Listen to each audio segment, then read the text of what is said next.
कक्षा में उपस्थित सभी सदस्यों का आदर सहित अभिवादन एवं स्वागत है। सभी सदस्य अपने अपने इष्टों का ध्यान करें। माता गायत्री के मंत्रों का एक बार उच्चारण अवश्य करें, साथ ही अपने प्रेरणा के स्रोत एवं अपने गुरुजनों को भी अंतर्मन से अभिवादन कर ले। हम लोगों के द्वारा प्रतिदिन कुंडली फलादेश पर आधारित कक्षा आयोजित की जाती है। आज की कक्षा में जैसा कि आप लोग व्हाइट बोर्ड पर देख रहे हैं, दो बातें लिखी गई है। एक, बार बार नौकरी क्यों बदलना पड़ता है। दूसरा, ग्रहों का दिक्तांश। तो ग्रहों का दिक्तांश यह छोटी विषय वस्तु है, कई बार कक्षा में भी पूछा गया है, समूह में भी पूछा गया है। तो पहले हम लोग ग्रहों के दिक्तांश के बारे में समझ लेंगे, फिर उसके बाद में इस प्रश्न पर हम लोग आएंगे।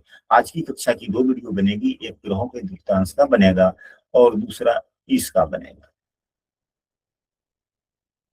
तो आइए चलते हैं, अभी की विषय वस्तु हम लोग शुरू करते हैं। यदि कोई कक्षा में नया और प्रतिदिन की कक्षा में जो शामिल होना चाहते थे, स्क्रीन पर दिख रहे नंबर पर व्हाट्सएप पर कक्षा में कंटिन्यू हो सकते हैं।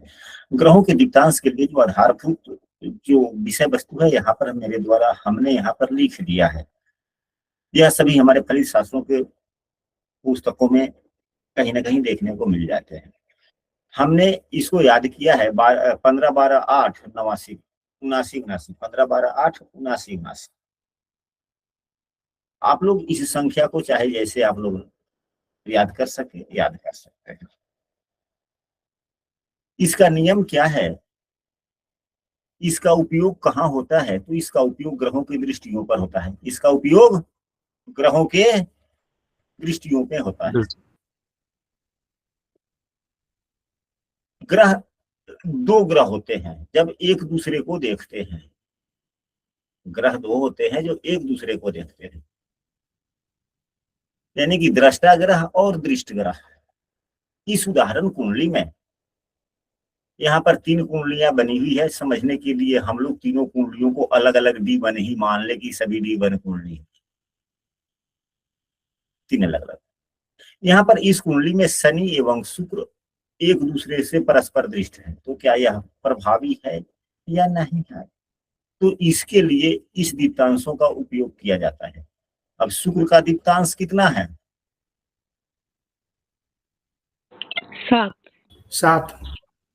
7 है और शनि का दीप्तांश 9 है। तो संबंधित दोनों ग्रहों के दीप्तांशों को जोड़ लेते हैं। क्या करते हैं? जोड़ लेते हैं, जोड़कर औसत निकाल लेते हैं। यानी कि संबंधित ग्रहों के दीप्तांशों का औसत निकालते हैं। तो औसत निकालने का यह नियम है कि संबंधित ग्रहों के मान को आपस में जोड़ लेते। 9 7 कितना हुआ? 9 7 16।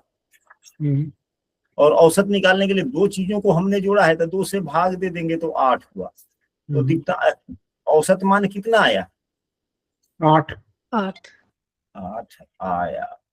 अब यहां से एक चीजें हैं, वह क्या? तो अब पुनः देखना पड़ेगा कि दोनों ग्रहों के अंशात्मक मान में कितना अंतर है। अब शुक्र का अंशात्मक मान यहाँ जो आप लोग देख रहे हैं, शुक्र का अंशात्मक मान 17 है। शनि का अंशात्मक मान 2 है। 2 है। तो अंशात्मक मान के अंतर से दीप्तांश का औसत यदि कम होता है तो दृष्टियां प्रभावी नहीं होती है।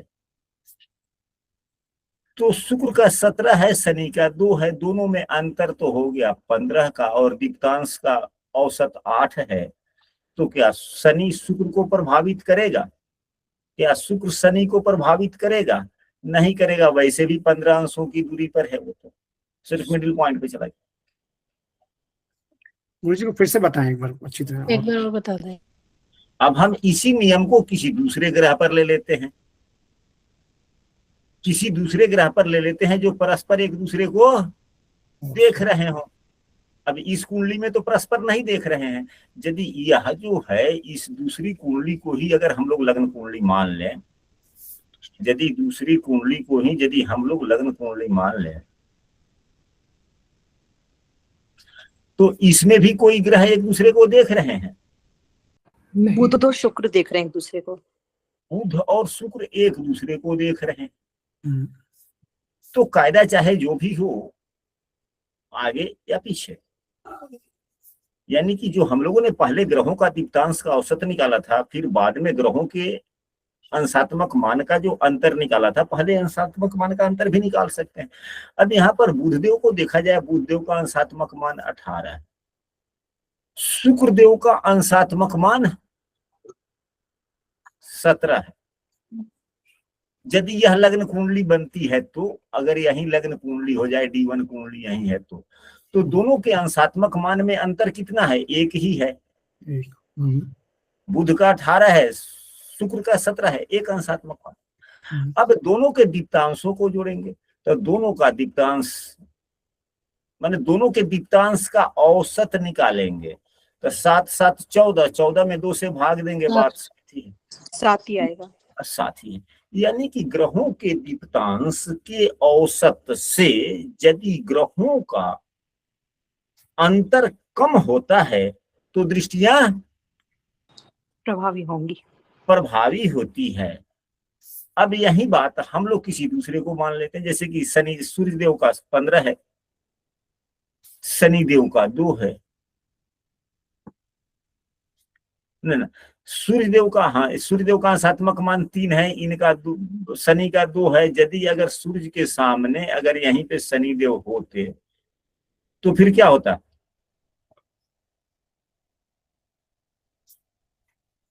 ये तो अंतर एक ही हो गया ना। और दीप्तांश कितना है? शनि का 9 और इसका 15, 24 में 2 से भाग देंगे, दीप्तांश 12 हो गया। तो अब यही शनि अगर सूर्य से 12 अंश की दूरी तक भी है, 11 अंश तक भी है, तब भी दृष्टि प्रभावी। सूर्य शनि को अगर देख रहा है, अगर अंतर अगर 11, 10, 11 अंशों तक है, तब भी दृष्टि प्रभावी।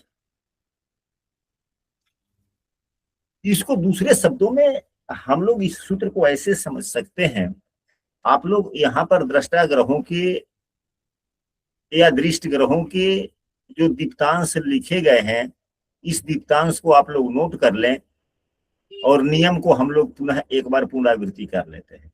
नियम यह है कि दृष्टा एवं दृष्ट, क्योंकि आगे मिटाते हैं,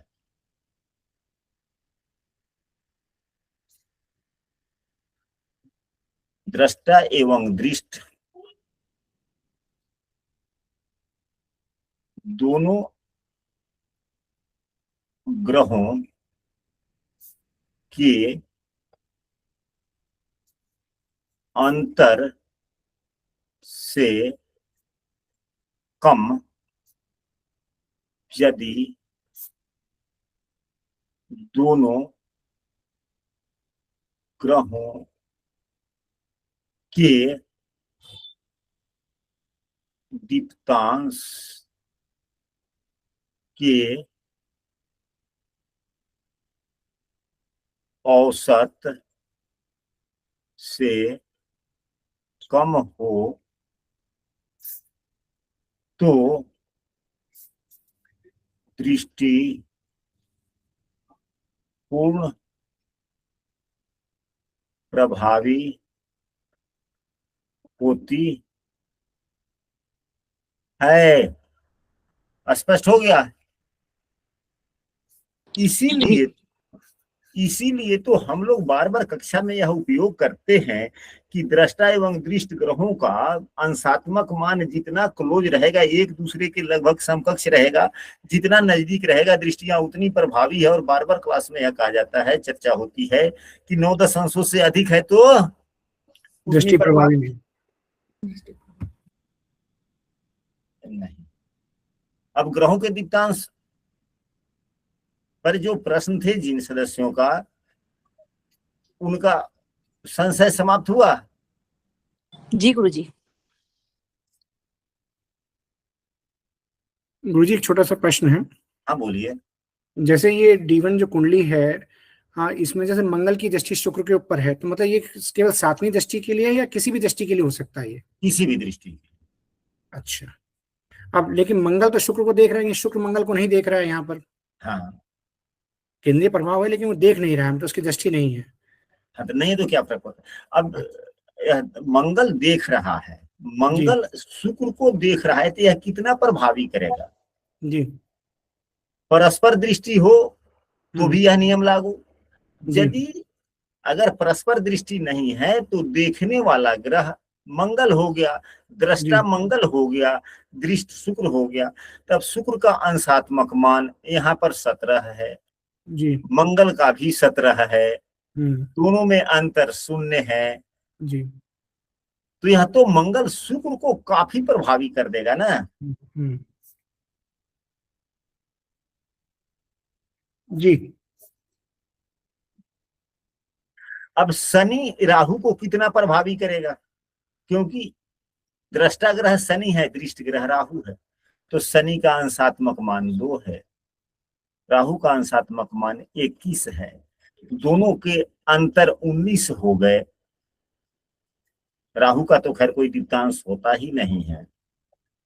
तो शनि का जो दीप्तांश है, शनि के दीप्तांश हम लोगों ने 9 पढ़ा, तो यह मूल पॉइंट से 9 अंश आगे तक देखेगा और 9 अंश इधर तक, यानी कि फिर भी 9-10 अंश तक ही मान्य हो जाता है। 10 अंशों के बाद में तो सामान्यतः किसी ग्रह का दृष्टियां उतनी प्रभावी होती ही नहीं। जी तो शनि राहु को प्रभावित नहीं कर रहा, लेकिन राहु बलवान अवस्था में शनि की राशि में है, तो शनि को राहु पीड़ित कर रहा है। लेकिन बकरी है, शनि बकरी है, इसलिए पावर बढ़ जाता है। अच्छा, अब विषय वस्तु बदला जाए। जी